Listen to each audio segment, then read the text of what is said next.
Hello, this is Betsy Waugh, and for the next hour, I'll be reading from the Thursday, July 16th issue of the Democrat Chronicle on the Niagara Frontier radio reading service. Abbott's Frozen Custard turns 100, chain's original Rochester location to host celebration, by Tracy Schumacher, Rochester Democrat Chronicle, USA Today Network. A frozen custard stand that has become an iconic part of summers in Rochester celebrates its 100th anniversary in 2026. The Abbott's Frozen Custard Stand on Lake Avenue near Ontario Beach Park, and beyond it, Lake Ontario, has been serving up creamy cones and sundaes in the same location since 1926. Abbott's now has 38 locations, most of them franchises. While they are concentrated in the Rochester area, they can also be found in Louisiana, Massachusetts, North Carolina, South Carolina, Tennessee, and Florida. The company also has a 25-year-old partnership with Bill Gray's, which has replaced most of its ice cream counters with Abbott's products. But Brendan Drew, Vice President of Business Development, said the company is not focused on rapid growth. Slow and steady wins the race around here, he said. We want the right stands in the right communities with the right partners. They're not a number to us, unquote. Arthur Abbott began the business when he traveled the eastern seaboard for more than 20 years, peddling frozen custard at summer carnivals and perfecting his recipe along the way. He found his way to Ontario Beach Park, which was known as, quote, the Coney Island of the West, unquote. He loved the energy, the vibe, the community, said Brendan Drew. In 1926, Abbott opened a custard stand at the corner of Lake and Beach Avenues. His brother managed the stand, living in the Powers Hotel downtown for the summer and riding the streetcar to work, said Gail Drew, the current president/owner.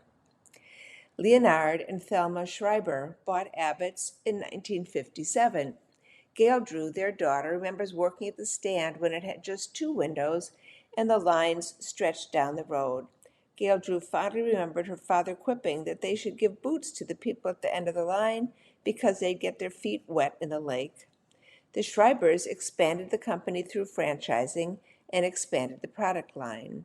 In the 1980s, Thelma Schreiber invented the turtle, which layered chocolate or vanilla frozen custard with fudge and salted Spanish peanuts, all dipped in a hard, dark chocolate shell and served on a stick. It remains a popular item today. Gail Drew is the current owner, along with her 2 children, Brendan and Charlotte. Brendan Drew, a CPA by trade, is the only member of the family currently working full-time for the business. What is Abbott's secret to success? Quote, 100-year-old companies endure because people are focused on the priorities, Brendan Drew said. My grandmother was there every single day. My grandfather was there every single day. Customers became a part of the fabric of their lives, unquote. He also credits a quote-unquote phenomenal team, including people his grandparents originally hired for the longevity of the business. From a product perspective, little has changed over the years, Brendan Drew said, quote, consistency is key, he said. When you have something that works, don't touch it, unquote. Abbott's churns custard throughout the day in small batches, with at least 7 flavors offered at any given time. Dairy products come from a cooperative of 300 family farms that stretch from Buffalo to Vermont. Away from Rochester, people aren't as familiar with Abbott's, and different areas have different taste preferences, he said. Whereas chocolate almond is a customer favorite in Rochester, it's less popular in other areas. The chain has 24 flavors in its usual rotation and also rolls out limited time specials such as waffle tacos for Cinco de Mayo. Twice a year, it has Test Kitchen Days at an Abbott's location where they get customer feedback on potential new products. Quote, you want to keep it fresh, he said. You want to give them something to be excited about, something to share on social media, unquote. My number one goal is to make sure Abbott's is here another 100 years, he said. The reporter, Tracy Schumacher, has been the DNC's food and drink reporter for the past 11 years. She's been a customer of Abbott's frozen custard for approximately 40 years and recommends the chocolate almond custard, chocolate turtle, and Arthur's peanut butter cup sundae. Email her at tracys@gannett.com.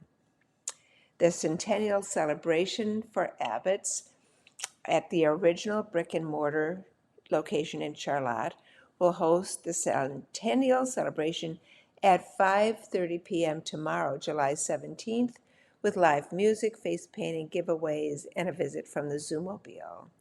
Abbott's frozen custard is at 4761 Lake Avenue. It has a large parking lot behind it.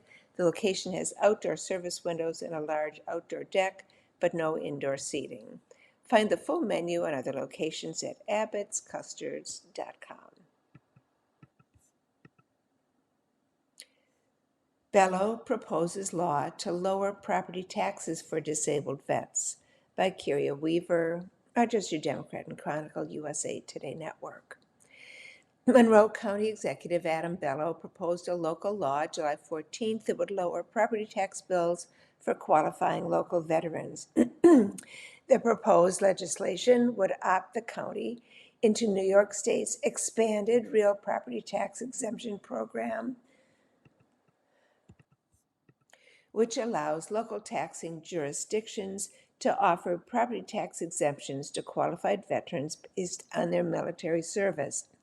Applicants must be an honorably discharged veteran and be considered permanently and totally disabled as a result of military service to qualify.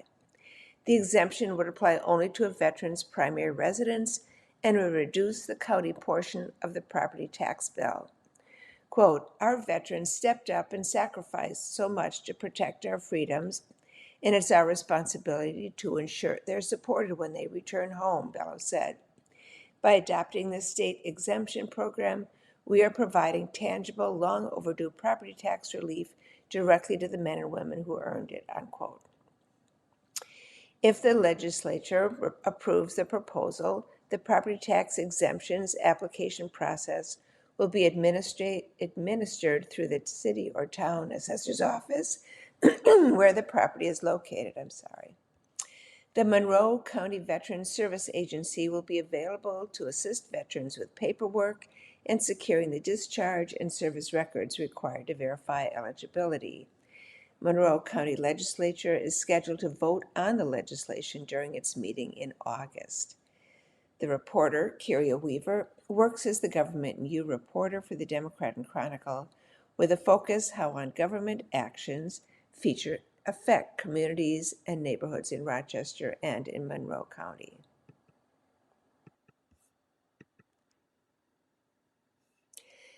Data center ban leaves the STAMP site uncertain. STAMP stands for Science, Technology, and Advanced,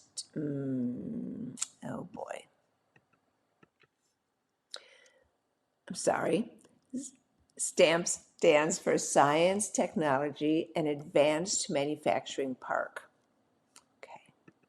The data center ban leaves STAMP site uncertain. Project awaits approval and has faced pushback.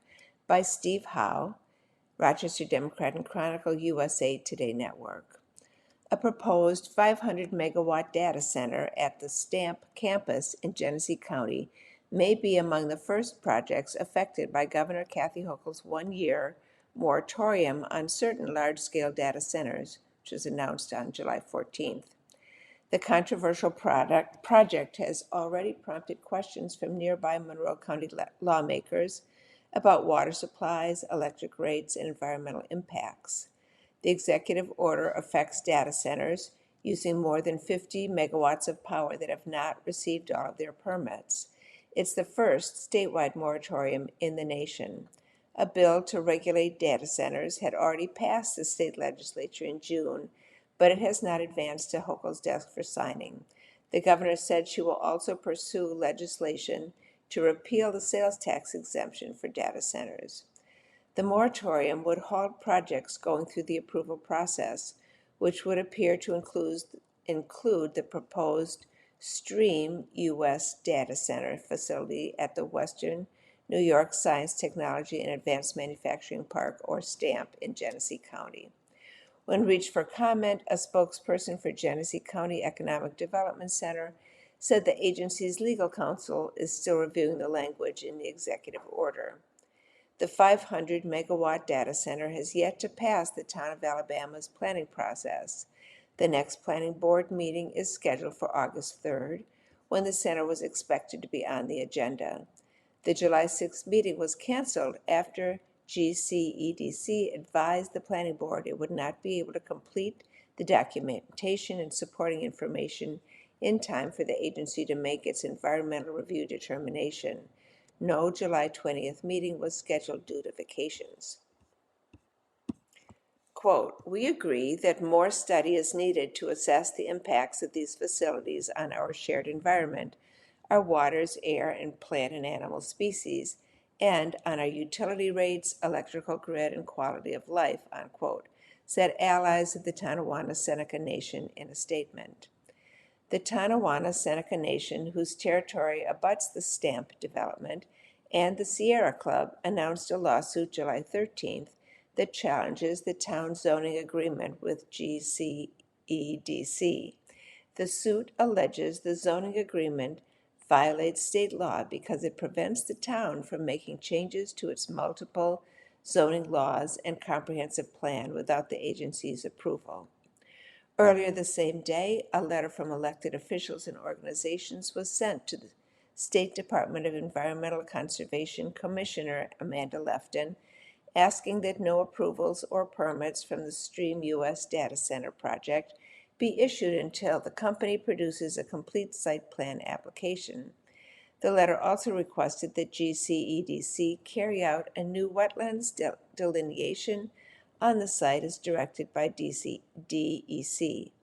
It was signed by State Senators Samrock Brook and Graham Hughes, Director of Policy and Advocacy at the Climate Solutions Accelerator of the Genesee Finger Lakes region, among others. 6 Democratic Monroe County legislators signed a July 9th letter to the Executive Director of the Monroe County Water Authority with questions about the sale of water to Genesee County.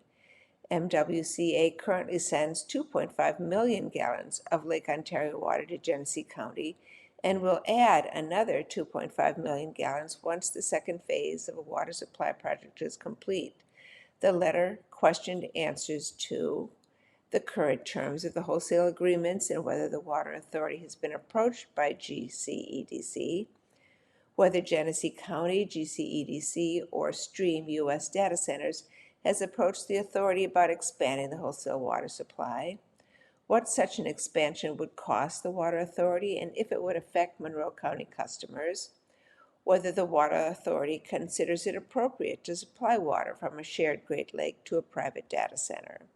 The same county legislators, Rachel Barnhart, Mercedes Vasquez Simmons, Linda Hassman, Susan Hughes Smith, Nazish Jeffrey, and Marvin Steverson, sent a letter to Rochester Gas and Electric on July 9th, requesting a briefing on matters related to the STAMP site. The letter questioned if the resources committed to building the STAMP site substation come from the same pool as those to be used to construct grid upgrades in Henrietta, Brighton, and Penfield, if the cost for data center substation will be recovered from Monroe County ratepayers from increased bills, what analysis RG&E is using or will use on the rate impact to Monroe County customers due to the STAMP data center, and whether RG&E expects electric rates from Monroe County customers to rise, fall, or stay the same due to the data center load. You are listening to a reading of articles and features from the Democrat Chronicle on the Niagara Frontier Radio Reading Service. Syracuse breaks heat record as New York temperatures soar, by Victoria E. Friel, New York Connect Team USA Today Network. While the worst of the heat has moved out of much of upstate New York, parts of the state will see another day of dangerous temperatures Wednesday, with New York City and the lower Hudson Valley facing heat index values above 100 degrees. Upstate areas saw some of the hottest temperatures of the year Tuesday, including a record-breaking day in Syracuse. Here's what to know about Tuesday's heat and the forecast ahead.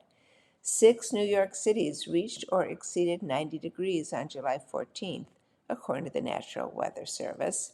Syracuse recorded the highest official temperature in the state, reaching 98 degrees and breaking the previous daily record of 95 degrees set in 1952, according to the National Weather Service in Buffalo.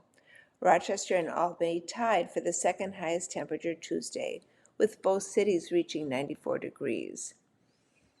The high temperatures on Tuesday, July 14th, were Syracuse at 98, Rochester at 94, Albany at 94, Binghamton at 92, Poughkeepsie at 91, Central Park in New York City at 90, Watertown at 87, Buffalo at 86, Islip on Long Island at 85. A heat advisory remains in effect until yesterday, so I won't read that part. It's been hot, that's for sure. Cooler weather is expected ahead.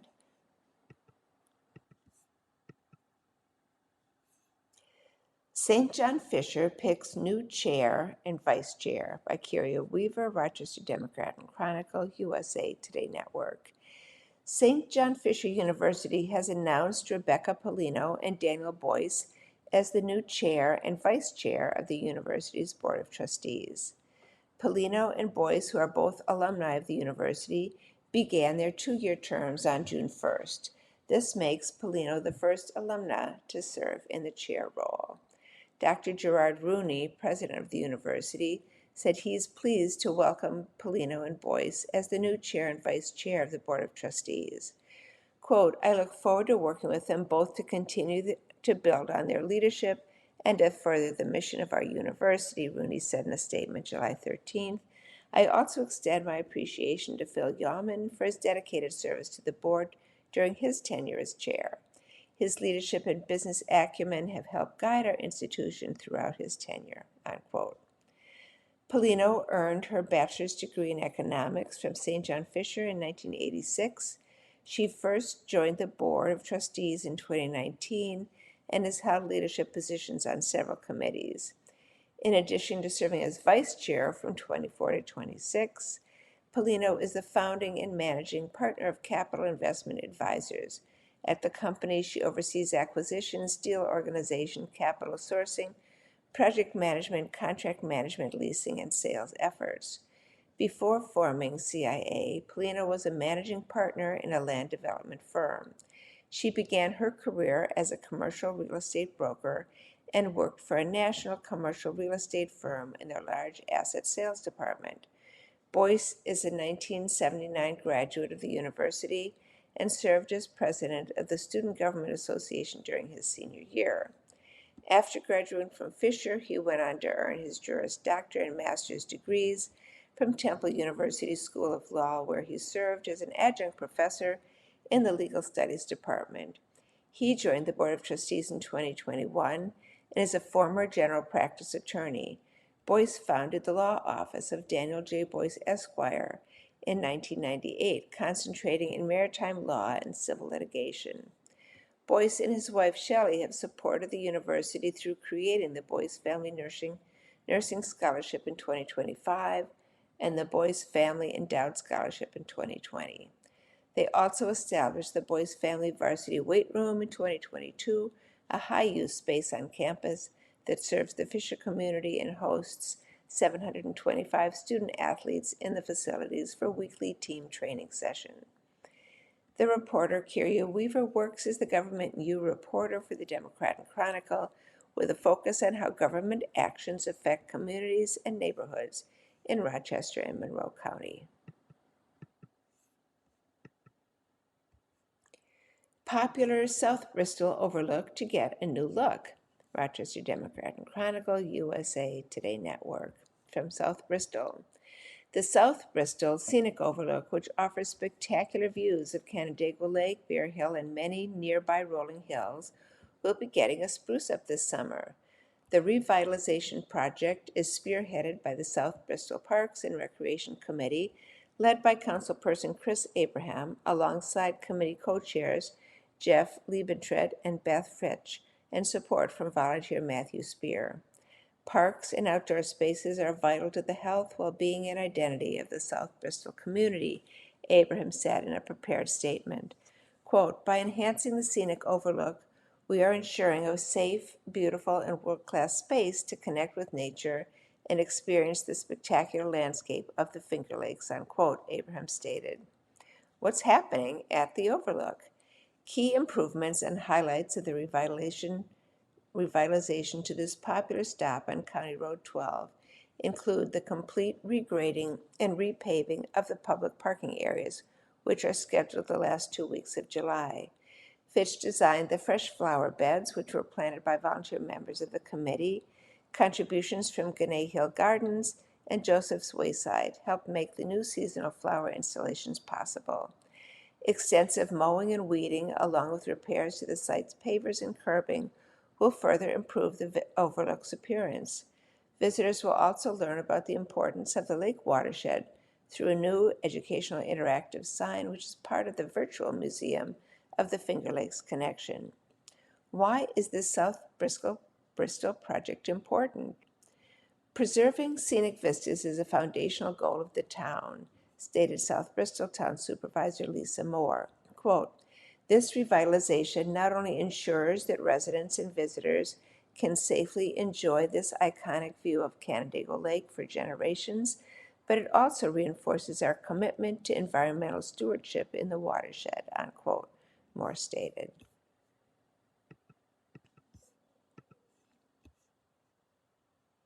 Rochester man charged with threatening Donald Trump Jr. by the New York Connect Team USA Today Network.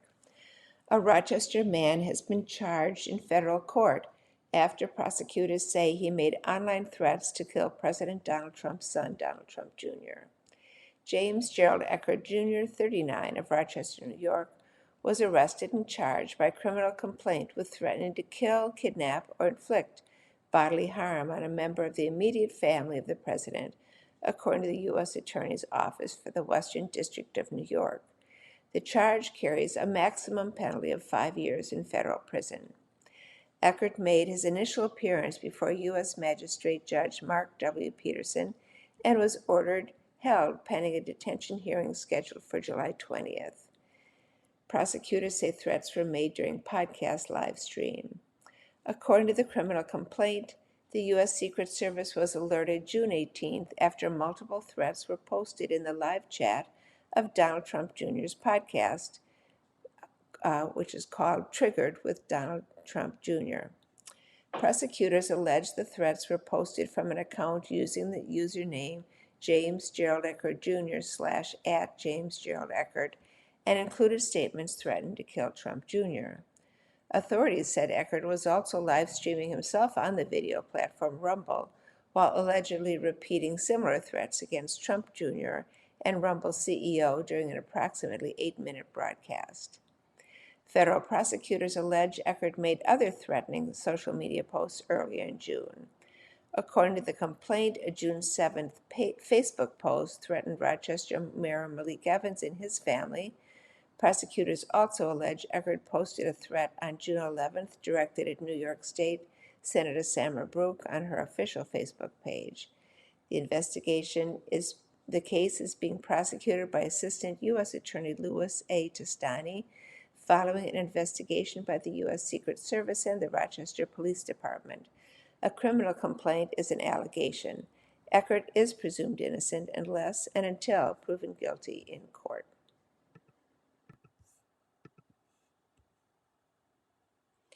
Ontario County residents warned of sheriff scam calls, by Madison Scott, New York Connect Team USA Today Network.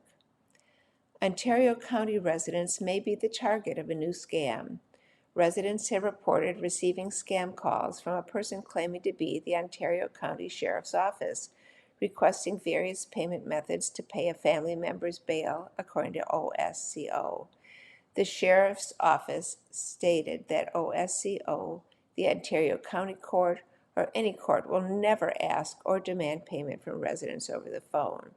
If you receive a phone call asking for payment like this, OSCO said to immediately hang up and call the Sheriff's Office directly at 585-394-4560. Do not make any payments over the phone.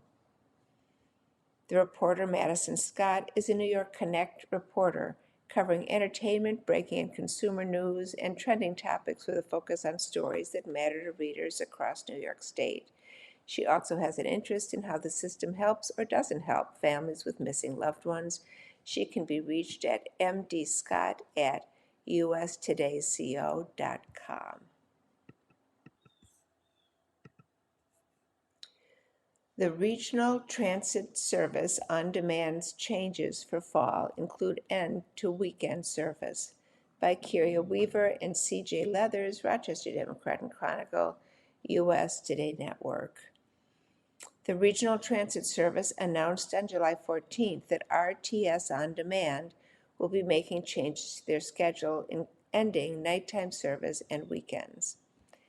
The changes are as follows. RTS On Demand, a public transit ride-share service, will no longer operate on Saturdays or Sundays.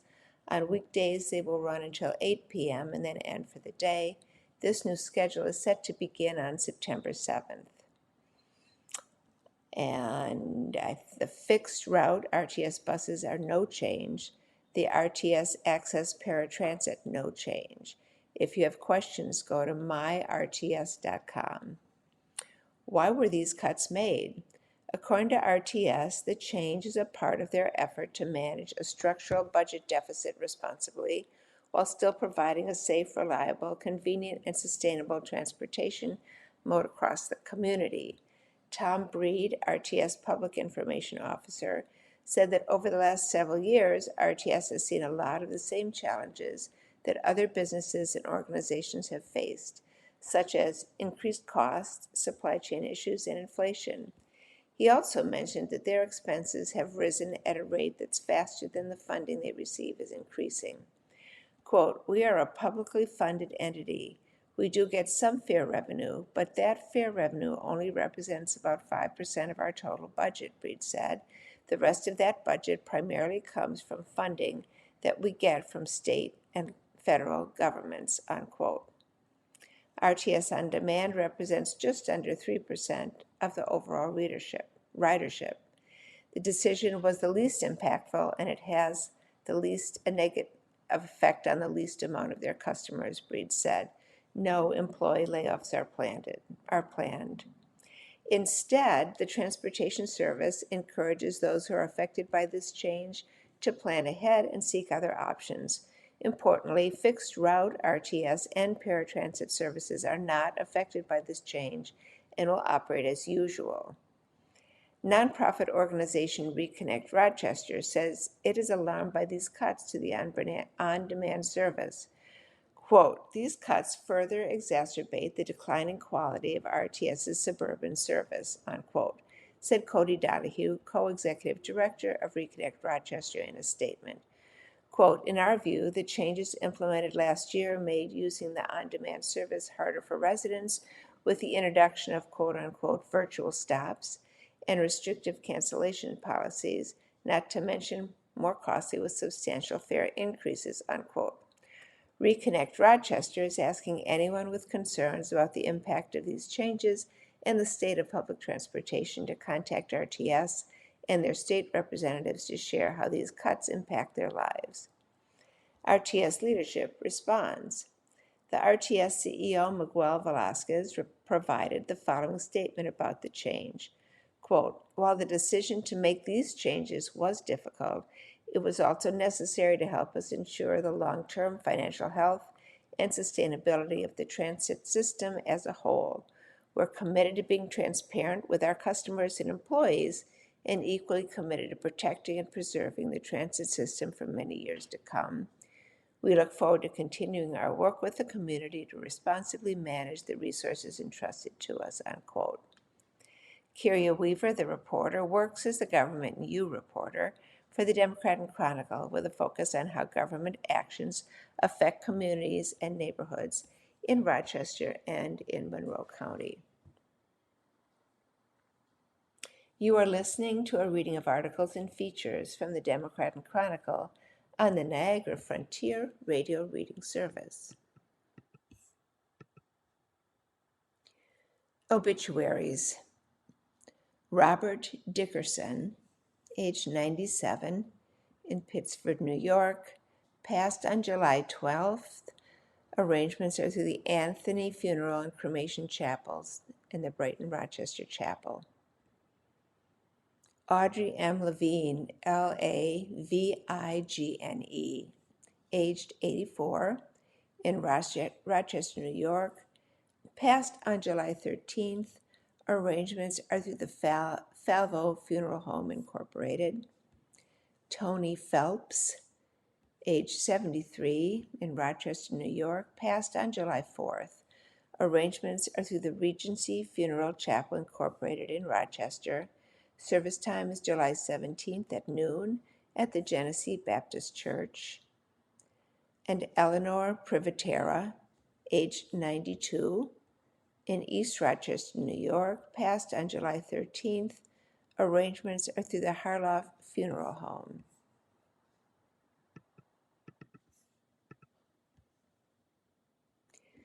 Man drowned in Erie Canal identified by Victoria E. Friel, New York Connect Team, USA Today Network.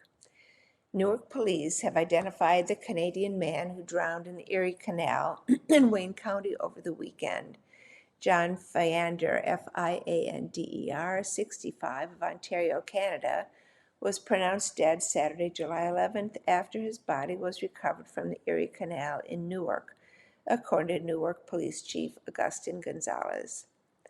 Fiander was part of a group of 4 people from Canada who were sightseeing by boat on the Erie Canal when he fell into the water near Van Buren Street around 6:10 p.m. on Saturday, according to the Newark Police Department. When emergency responders arrived, they found a woman from the same boat in the canal searching for Fiander, her significant other, who had fallen into the water, Gonzalez said. Responders were able to safely remove the woman from the canal. Investigators said Fiander appeared to have slipped and fallen into the water between the boat and the canal wall. Gonzalez described the incident as a tragic accident, said there was no indication of foul play. Newark firefighters launched a boat to search Fiander, and his body was later recovered from the canal. Wayne County Sheriff's deputies, New York State Police, Newark Arcadia Ambulance, and Fairville firefighters assisted at the scene.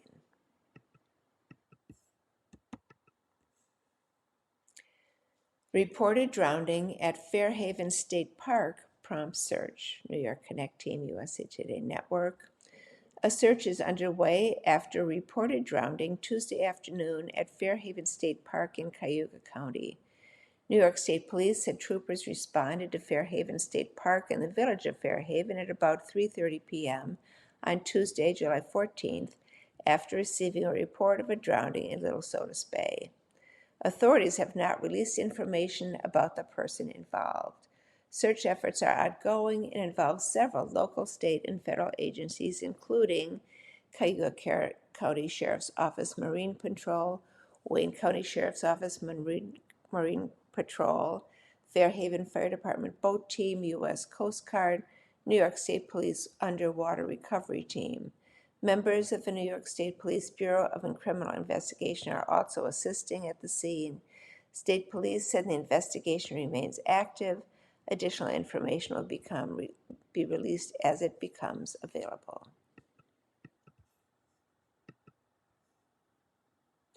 Gather and Savor, Your Guide to Finger Lakes' Remaining Summer Festivals, by Mike Murphy, Rochester Democrat Chronicle, USA Today Network. The pizzazz of 4th of July celebrations may have fizzled out for the most part, but the summertime fun continues in Canandaigua and the Finger Lakes until the back-to-school shopping is done. A host of family-friendly events dedicated to music, food, drinks, and just plain old-fashioned fun serve as reminders of why folks choose to live here and many others want to be here. Here's the fair and festival itinerary for the rest of your summer. Number one, Downtown Canandaigua Art and Music Festival. The 38th Annual Downtown Canandaigua Art and Music Festival kicks off at 10 a.m. July 17th and continues through 5 p.m. July 19th. That is this weekend. The 38th Annual Downtown, that's the very same thing printed twice. This free annual art festival, featuring more than 150 juried artists in many different mediums and including demonstrations, takes place on the historic sidewalks of Canandaigua's Main Street. Musical acts will play on the Maxion stage in the Commons Park all 3 days of the festival. Performances range from bluegrass to blues to rock and roll to jazz to singer-songwriter acoustic tunes. For more information, visit www.downtowncanandaigua.com/events. Number 2, the Ontario County Fair. What event offers car racing, demolition derbies, square dancing, midway rides, animal competitions, live music, rodeo, fireworks, and more? If you guessed the 183rd Annual Ontario County Fair, you guessed right. The fair starts July 21st and continues through July 25th at the Ontario County Fairgrounds, 2820 County Road 10 in Canandaigua. For details, visit ontariocountyfair.org/. Number 3, the Lakefront Art Show on Canandaigua Lake. The 53rd Annual Lakefront Art Show on Canandaigua Lake will be held from 10 a.m. to 5 p.m. July 25th and July 26th at Kershaw Park, 155 Lakeshore Drive, Canandaigua. In addition to artists and their works, visitors can enjoy a variety of food and drinks and learn more about various community groups. Best of all, you can enjoy the most beautiful artwork of all, Canandaigua Lake. Admission and parking are free. For more information, visit www.lakefrontartsshow.com/. Number 4, the Indigenous Music and Arts Festival.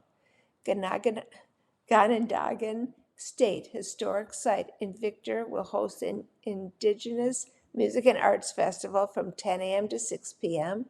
July 15th and July 25th and July 26th. This annual event showcases the Haudenosaunee and Indigenous cultures through dance, music, storytelling, traditional craft demonstrations, an Indigenous arts market, children's activities, raffles, guided trail walks, gallery tours, Indigenous food, and more. The event is free, but a suggested donation of $10 per family and $5 per person will be accepted. Parking is at Fireman's Field, which is off Maple Avenue, across from St. Patrick's Church in Victor. A shuttle runs throughout the day from Fireman's Field to the front entrance of the Seneca Art and Culture Center. Accessible parking is in the lot closest to Ganondagan's Seneca Art and Culture Center entrance walking path. There will be a golf shuttle looping from the parking lot to the SACC and to the festival grounds. For more details, visit I'm going to spell Ganondagan to you, GANONDAGAN.org/Indigenous, spelled INDIGENOUS-music-arts-festival. Number 5, the Phelps Sauerkraut Weekend. In Phelps, sauerkraut can't be relegated to a day or two. It deserves the whole weekend and then some. Phelps Sauerkraut Weekend starts July 30th and continues through August 2nd. The festival features 20K and 5K running races, classic cars, and all sorts of fun carnival events, such as games and rides. The parade, which steps off at 4 p.m. August 1st, is known far and wide. The festival even features cabbage head decorating. For details, visit www.fingerlakes.com/event/Phelps-sauerkraut-weekend/30201. Number 6, the Glorious Garlic Festival. Garlic takes over the Geneva Lakefront when the Glorious Garlic Festival comes to town. This year's event is 10:30 a.m. to 6 p.m. August 1st and 10:30 a.m. to 5 p.m. August 2nd at Seneca Lake in Geneva. Expect more than 50 farms and vendors, lots of food and drink options, demonstrations, and live music throughout both days of the festival. Admission is $5, free for those 12 and younger. For more information, visit gloriousgarlicfestival.com/. Number 7, the Pageant of Steam. The New York Steam Engines Association's 66th Annual Pageant of Steam revs up August 5th through 8th. The gates will be open from 8 a.m. to 8 p.m. each day. Visitors can see working antique equipment and feature displays of Minneapolis Molines and 25 years of muscle tractors. Strike up a conversation with the owners, and you will walk away with more knowledge and appreciation of agriculture and those who have brought food to the table in the Finger Lakes for decades. Daily tractor parades, tractor pulls, flea market, auction, exhibits, and live entertainment are planned for all 4 days at the Pageant of Steam Grounds, 3349 Gehan Road in Hopewell. Admission is $10, free for those 12 and younger. For details, visit nysteamengineassociation.com/. The reporter Mike Murphy covers Canandaigua and other communities in Ontario County and writes the Eat, Drink, and Be Murphy food and drink column. He can be reached at mmurphy@messengerpostmedia.com. Follow him on X at mpn_Mike Murphy.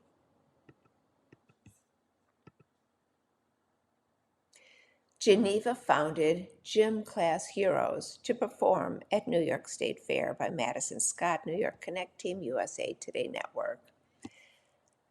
An alternative rock band formed in Geneva is set to return to its New York roots to perform at the Great New York State Fair this summer. Gym Class Heroes, fronted by Travie McCoy, will perform at the fair's Chevy Court on Sunday, August 30th at 1 p.m. The band, which is known for hits like Billionaire, Stereo Hearts, and Cupid's Chokehold, rose to fame in the 2000s, but is now starting a new project to highlight its artistic evolution, the fair said. McCoy is said to be leading the band into a new era that blends the sound fans have known and loved with their transformative and creative new material. According to the fair, this new era for McCoy and Gym Class Heroes will explore themes of resilience and transformation through musical storytelling. Quote, Travie McCoy's distinct sound and ability to connect with audiences have made him one of the most recognizable voices to come out of New York State, the great New York State Fair director Julie LaFave said. We're proud to welcome him home to the fair and excited for fairgoers to experience a performance from an artist whose talent continues to resonate with fans around the world, unquote. The Gym Class Heroes will perform at the Chevy Court stage located near Gate 1 at the fair on August 1st at 1 p.m. Tickets for all shows in the Chevrolet Music Series, including performances at both Chevy Court and Suburban Park, will be free to fairgoers with admission to the fair, which is $8 for adults and free for children under 12 and seniors 65 and up. Seating will be available on a first-come, first-served basis. The Chevy Court concert lineup with some days on X to be determined. I'll just go through this quickly. August 26th, the Commodores at 1 p.m. August 26th, Quiet Riot at 6 p.m. The 27th, The Calling at 1 p.m. and Cooper Allen at 6 p.m. August 28th, Kenny Metcalf as Elton at 1 p.m. Also on the 28th, Brandy Clark at 6 p.m. and DJ Pretty Mess at 9 p.m. On Saturday, August 29th, Maddox Batson at 6 p.m. On Sunday the 30th, Gym Class Heroes at 1 p.m., Air Supply at 6 p.m. Excuse me. On Monday, August 31st, Ally and AJ at 6 p.m. Tuesday, September 1st, Pop 2000 Tour at 6 p.m. Wednesday, September 2nd, Wilson Phillips at 1 p.m. On September 2nd, Priscilla Block at 6 p.m. And on the 3rd, Herman's Hermits starring Peter Noon at 1 p.m. Also on the 3rd, Jesse McCartney at 6 p.m. Friday, September 4th, Better Than Ezra at 1 p.m., and Braxton Keith at 6 p.m., and Shriek Rave at 9 p.m. Saturday, September 5th, the Jams Funk Fest with multiple artists from noon to 9:30 p.m. And on September 6th, which is a Sunday, the Magic School Bus at 1 p.m. The suburban park shows will be located on the western end of the fairgrounds beyond the Midway. All shows at Suburban Park will be held at 8 p.m. except for the last show on September 7th, which will be held at 6 p.m. Concerts confirmed so far, and I'm going to stop there for a second just to say that you are listening to a reading of articles and features from the Democrat Chronicle on the Niagara Frontier Radio Service. At that stage, on the 26th of August, the All-American Rejects, the 27th, Sean Paul, the 28th, Melissa Etheridge, the 30th, Flo Rida, August 31st, Ashanti, September 1st, Scotty McCreery, September 2nd, Tori Kelly, September 3rd, ZZ Top, September 4th, Violent Femmes, and September 5th, Tracy Adkins, and Monday, September 7th, Wycliffe Jean at 6 p.m. The Great New York State Fair will return later this summer, August 26th to September 7th in Syracuse. Admission is $8. Children 12 and younger and senior citizens 65 and older get into the fair for free. All performances are included with admission to the fair. It's held at the New York State Fairgrounds, 581 State Fair Boulevard in Onondaga County in Syracuse.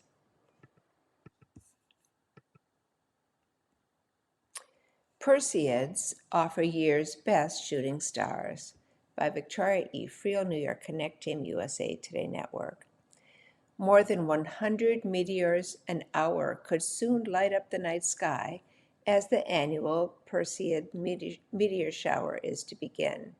The Perseid meteor shower, one of 3 active meteor showers in July, is set to peak in mid-August, when sky watchers across the Northern Hemisphere will have their chance to see the greatest number of shooting stars.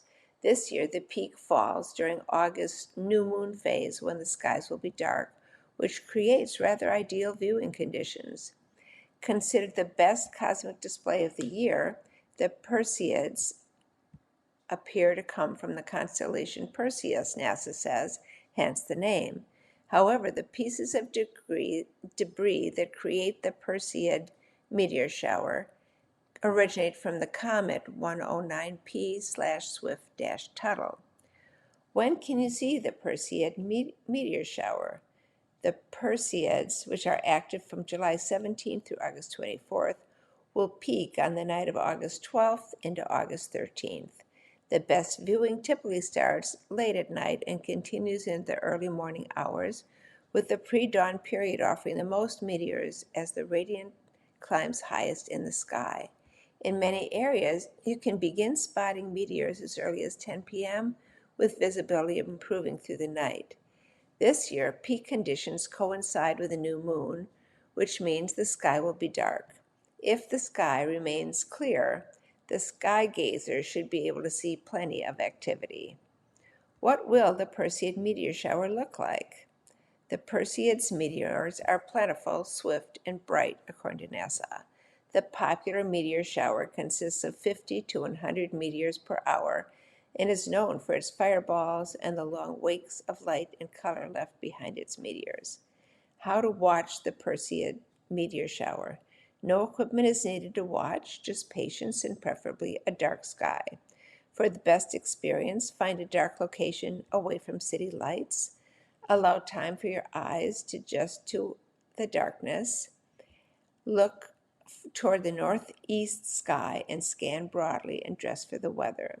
The Perseids are visible across most of the Northern Hemisphere, including the U.S., with better viewing conditions in areas away from light pollution.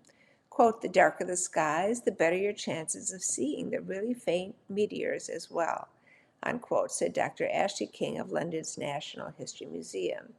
You also need to be patient. There are 2 other meteor showers, and neither are known for producing the brightest meteors. The Alpha Capricornids are active from July 3rd through August 15th and will peak on the night of July 30th.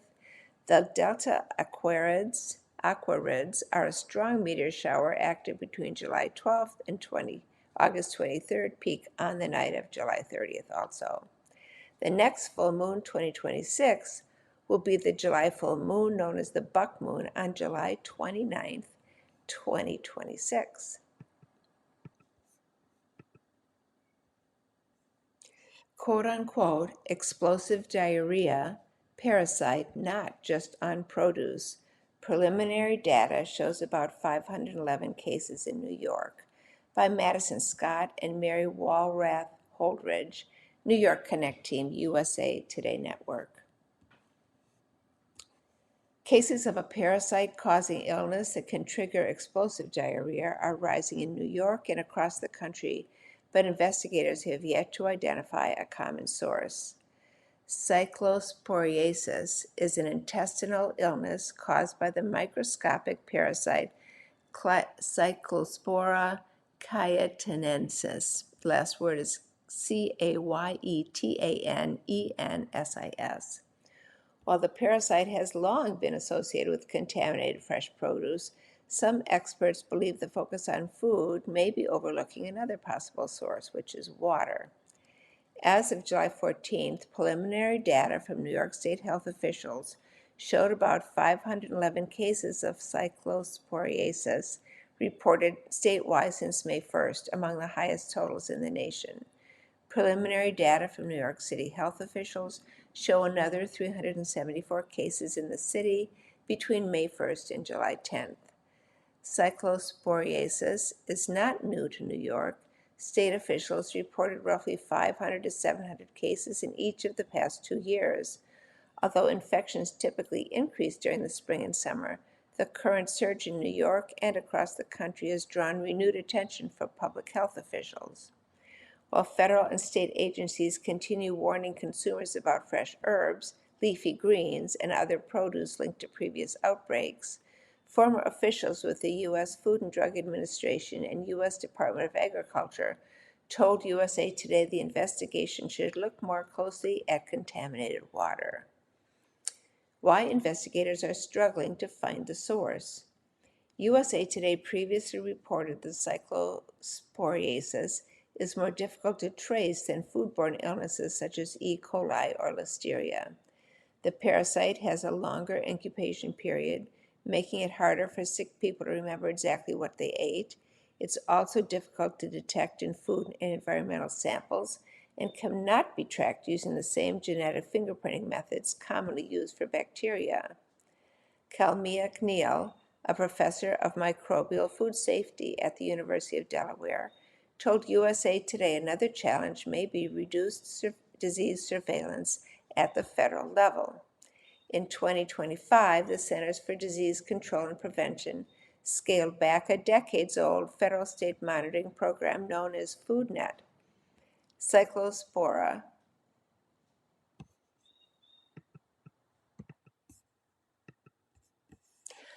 I had to pause, so I'm going to back up and start that paragraph again.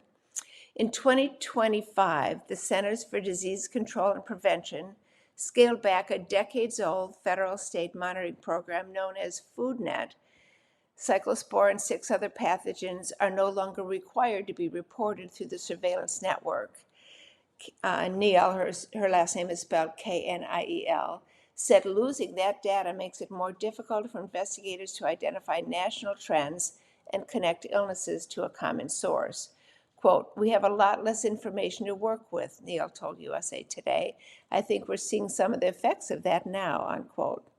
The FDA told USA Today it continues investigating cyclospora outbreaks using epidemiological, laboratory, and traceback tools alongside the CDC and state and local partners.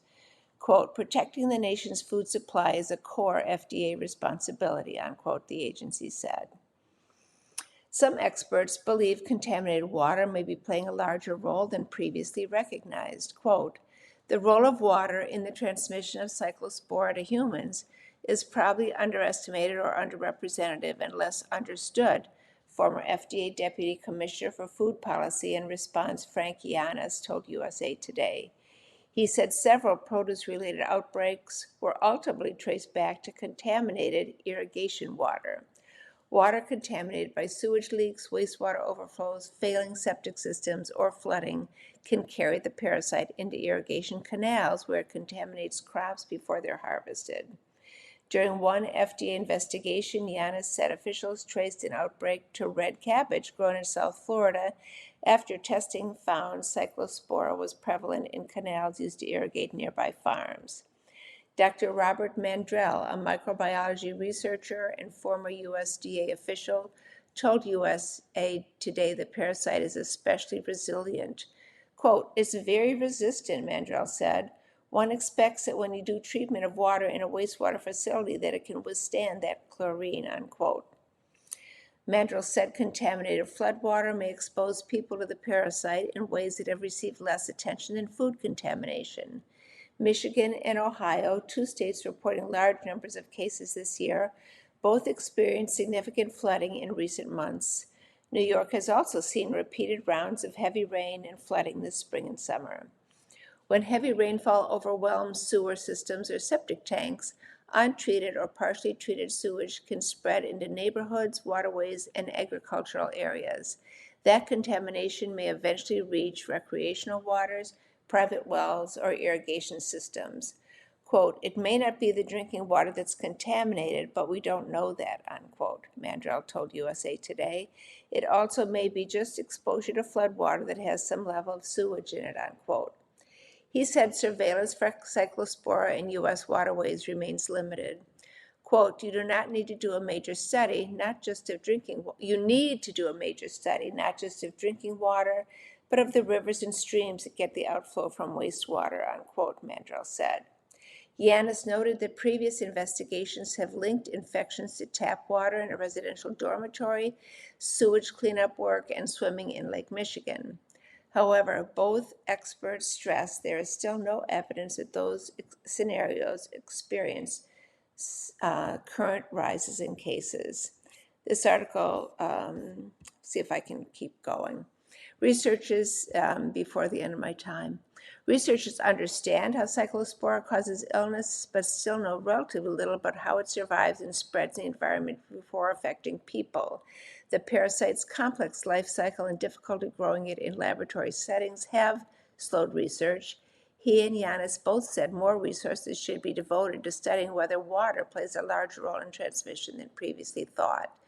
Yiannas also said investigators should ask more detailed questions about possible water exposure during outbreak investigations. Quote, "When we're investigating these outbreaks, we're not asking enough questions about it," he told USA Today. "We don't have a lot of data, and we should," unquote. The FDA and CDC did not respond to USA Today's questions about whether water exposures be included in current investigations. And I'm sorry, I have to stop there. That's just about the entire article, though. Okay. You've been listening to a reading of articles and features from the Thursday, July 16th issue of the Democrat Chronicle. Your reader has been Betsy Waugh. Thank you for listening.